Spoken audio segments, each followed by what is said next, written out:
नमस्कार दोस्तों, study IQ में आप सभी का बहुत बहुत स्वागत है।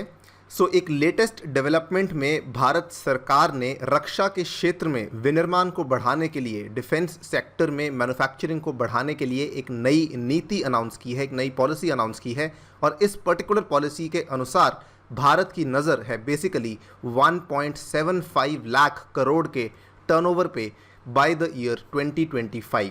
इस वीडियो में हम बात करेंगे किस तरीके से ये हमारे डिफेंस सेक्टर के लिए बहुत ही एक बड़ी और बहुत ही पॉजिटिव डेवलपमेंट है, किस तरीके से इस पर्टिकुलर डिफेंस पॉलिसी के थ्रू हम आत्मनिर्भर बन सकते हैं और इसकी मुख्य विशेषताएं और क्या क्या हैं।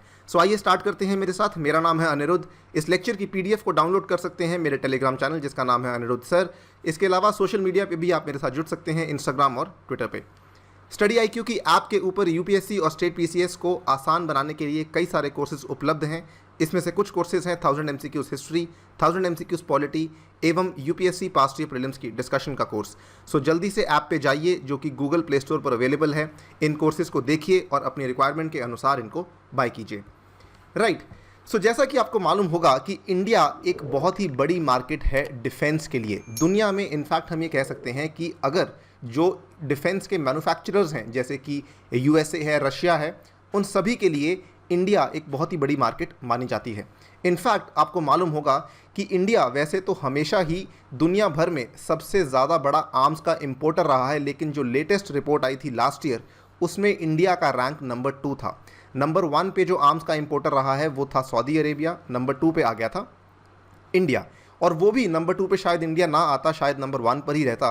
वो बेसिकली कुछ पर्टिकुलर डिलीवरीज को लेकर के यहाँ पर डिलेज हुए थे, particularly from Russia and France, जिसकी वजह से इंडिया यहाँ पर नंबर 2 पर आ गया है।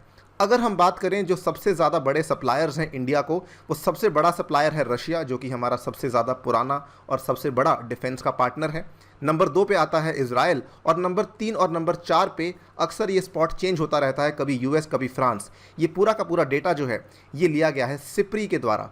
ठीक है, सिप्री बहुत ही रिलायबल डेटा ऑफर करती है। स्टॉकहोम में बेस्ड एक इंस्टीट्यूट है जो कि इस पूरे डेटा को यहाँ पर पेश करता है। खैर, यहाँ से बेसिकली ये चीज़ क्लियर होती है कि इंडिया एक बहुत ही बड़ा आर्म्स का इंपोर्टर है जो कि पिछले साल नंबर 2 पे रहा। ऑब्वियसली आर्म्स के इंपोर्ट को भारत को कम करने की जो चाह थी वो काफ़ी लंबे समय से थी। इनफैक्ट 6 फरवरी 2020 की ये न्यूज़ है जब हमारे प्रधानमंत्री ने एक बहुत ही ओवर एम्बिशियस टारगेट यहाँ पे रखा कि हम यहाँ पे अगले 5 साल के अंदर अंदर डिफेंस एक्सपोर्ट को $5 बिलियन तक ले जाएंगे। ठीक है, और इनफैक्ट इसमें क्या हुआ कि कुछ कुछ चीज़ें हमने करनी शुरू भी की। अगर आप देखें, फरवरी की वो न्यूज़ थी, मार्च में इंडिया के लिए बहुत ही पॉजिटिव डेवलपमेंट हुई। इंडिया पहली बार आर्म्स एक्सपोर्टर की लिस्ट में टॉप 25 में बेसिकली लिस्ट होना स्टार्ट हुआ। इसके पहले इंडिया काफ़ी नीचे आता था व्हेन इट बेसिकली हम बात करते थे आर्म्स एक्सपोर्टर की। इंपोर्टर में हम नंबर 1 थे लेकिन एक्सपोर्टर में हम बहुत ही नीचे थे। मार्च 2020 में इंडिया बेसिकली आ चुका था। हम आर्म्स इंपोर्टर में नंबर 2 पर थे और एक्सपोर्टर की लिस्ट में हम 23वें नंबर पे थे, जो कि काफ़ी बड़ी डेवलपमेंट थी भारत के डिफेंस के क्षेत्र के लिए। और आपको बता दूं, यहाँ पर भारत अपने रक्षा के जो प्रोडक्ट्स हैं, जो भी यहाँ पे रक्षा के क्षेत्र में बनाए जाते हैं प्रोडक्ट्स, वो आज की डेट में भारत 42 देशों को सप्लाई करता है। ये जानने के लिए कि यहाँ पे बेसिकली किन किन देशों को क्या क्या सप्लाई किया जाता है, मैंने आपको कुछ उदाहरण दिए हैं। ऑस्ट्रेलिया को ये दिए जाते हैं, अज़रबैजान को ये head gear and armour plates दिए जाते हैं, जर्मनी को soft armour panels, separation blanket and कई सारे और देशों को, नीदरलैंड्स, अमेरिका को, सिंगापुर को, South Africa, Thailand, Qatar, Lebanon, Iraq, Ecuador, Uruguay, Japan, Egypt, Guinea और इजराइल को ये सभी चीज़ें दी जाती हैं। आप यहाँ पे इनको देख सकते हैं।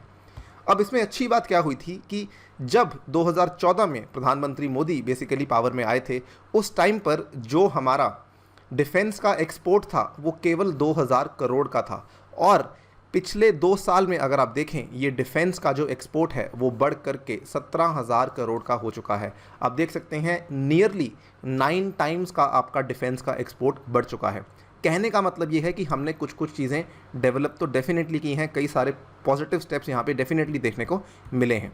लेकिन ऑब्वियसली यहाँ पे स्कोप बहुत ज़्यादा बड़ा है। भारत बेसिकली जितनी ज़्यादा मैन्युफैक्चरिंग की कैपेसिटी रखता है उसके अंतर्गत हम अपने डिफेंस सेक्टर को बहुत ज़्यादा पुश यहाँ पर कर सकते हैं। और इसी के चलते यहाँ पर ministry of government of India के द्वारा एक नई पॉलिसी पेश की गई है जिसके तहत हम देख रहे हैं 1.75 लाख करोड़ का टर्नओवर अगले 5 सालों के अंदर अंदर। ये पॉलिसी क्या है, अब इसके बारे में हम बात कर लेते हैं। पॉलिसी का नाम है defence production and export promotion policy 2020, यानी कि रक्षा उत्पादन और निर्यात संवर्धन नीति 2020। ये जो पॉलिसी है बेसिकली इसको ये ध्यान में रखते हुए बनाया गया है as a focused, structured and significant thrust to the production of military hardware and platforms for self reliance and exports। कहने का मतलब हम अपने लिए जो विनिर्माण है वो खुद करेंगे, हम आत्मनिर्भर बनेंगे और साथ ही में आत्मनिर्भर के साथ साथ हम इसका निर्यात भी करेंगे, यानी कि दूसरे देशों को भी हम सप्लाई करेंगे, जो कि हम अभी कम कर रहे हैं। इसमें जो सबसे पहली मुख्य विशेषता इसकी आती है 1.75 लाख करोड़ में से 35,000 करोड़ का टारगेट है कि हम इसको एक्सपोर्ट्स के रूप में देखेंगे। अगले 5 साल में 1.25 लाख करोड़ के अंदर में से 35,000 करोड़ का हमारा एक्सपोर्ट होगा, ये टारगेट रखा गया है। एक्सपोर्ट्स किस किस सेक्टर में होंगे? एरोस्पेस एंड डिफेंस सेक्टर दोनों का मिला के 35,000 करोड़ का टारगेट यहाँ पे रखा गया है। दूसरा इंपॉर्टेंट फीचर यहाँ पर आता है द ड्राफ्ट पॉलिसी यहाँ पे बेसिकली फोकस करती है on the importance of boosting local participation in the defence production, यानी कि हम लोकल प्लेयर्स की पार्टिसिपेशन, उनकी भागीदारी को यहाँ पर पूरा का पूरा प्रोत्साहन देंगे, उनको प्रमोट करेंगे सो दैट हमारा मेक इन इंडिया का जो प्रोग्राम है वो भी यहाँ पे अच्छा पुश उसको मिल सके। As you can see the policy aims to reduce need for imports and push the make in India initiatives through domestic design and development. आज की डेट में डिज़ाइनिंग भी हमारी काफ़ी सारी इक्विपमेंट्स की बाहर से बनकर आती है। उसके बाद यहाँ पर अगर ये वाकई में हो जाता है, मेक इन इंडिया वाला जो हमारा एम है यहाँ पे पूरा हो जाता है, ये ना केवल डिफेंस के सेक्टर के लिए लाभदायक होगा बल्कि हमारी ओवरऑल इकोनॉमी को भी ये एक 5 ट्रिलियन इकोनॉमी बनाने में हेल्प करेगा, which again is a very very positive point. इसके बाद तीसरा और बहुत ही इंपॉर्टेंट यहाँ पे जो मुख्य पॉइंट आता है कि यहाँ पे जो प्रमुख रूप से फोकस रहने वाला है वो रहने वाला है एमएसएमईज़ के ऊपर और स्टार्टअप्स के ऊपर। इनको प्रमोट किया जाएगा सो दैट ये छोटी इंडस्ट्रीज़ जो हैं ये भी इस सेक्टर में आ सकें और यहाँ पर एफडीआई इन्वेस्टमेंट प्रमोशन, आरएनडी और एक्सपोर्ट प्रमोशन के लिए भी यहाँ पे कदम लिए जाएंगे। अब सवाल ये आता है कि इस पॉलिसी को लाने के पीछे मेन रीज़न क्या है।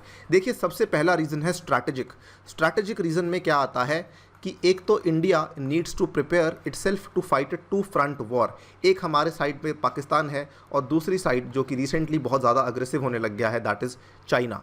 सो the need for modernisation of the armed forces may be viewed on the backdrop of a 2 side threat, एक साइड चाइना और एक साइड पाकिस्तान। वैसे तो हमारा पाकिस्तान पुराना एडवर्सरी रहा है, लेकिन चाइना की रिसेंट अग्रेशन की वजह से we need to be prepared for all this. Army ने भी बहुत बार बोल दिया है कि अब हम और यहाँ पे ढील नहीं बरत सकते हैं। चाइना की जो एक्सपेंशनिस्ट डिज़ाइंस हैं अलोंग दी LAC और पाकिस्तान का जो हिस्ट्री है हमारे साथ, इसके चलते we need to be prepared. And secondly जो दूसरा कारण बनता है इस पॉलिसी को यहाँ पे लाने का, वो ये है डिफेंस का एक्सपेंडिचर। जो हमारा आज की डेट में रक्षा के क्षेत्र को लेके भारत सरकार का व्यय है उसको भी कम करना है। अगर हम देखें, अमेरिका दुनिया में सबसे बड़ा डिफेंस एक्सपेंडिचर करता है 732 बिलियन का, दूसरे नंबर पर आता है चाइना 261 बिलियन का और तीसरे नंबर पर आता है इंडिया 70 बिलियन का एक्सपेंडिचर करता है। But the problem over here is कि हमारा जो मैक्सिमम एक्सपेंडिचर है वो इम्पोर्ट्स में चला जाता है। अब इस एक्सपेंडिचर को कम करने का एक ही तरीका है कि हम अपने इंपोर्ट्स कम करें, हम आत्मनिर्भर बने और हम दुनिया को भी एक्सपोर्ट करें। उसमें हमारा डिफेंस का बजट यहाँ पर पूरे की पूरी तरीके से ट्रांसफॉर्म हो सकता है। सो यही है regarding all the features of the defence policy, the reasons Y इसको क्यों लाया गया है। बाकी आप हमें कमेंट सेक्शन में बताइए आपका क्या विचार है इस पर्टिकुलर पॉलिसी को लेकर। इस वीडियो में फ़िलहाल इतना ही। मेरे साथ जुड़े रहने के लिए बहुत बहुत धन्यवाद। Thank you for listening. Stay tuned and stay safe.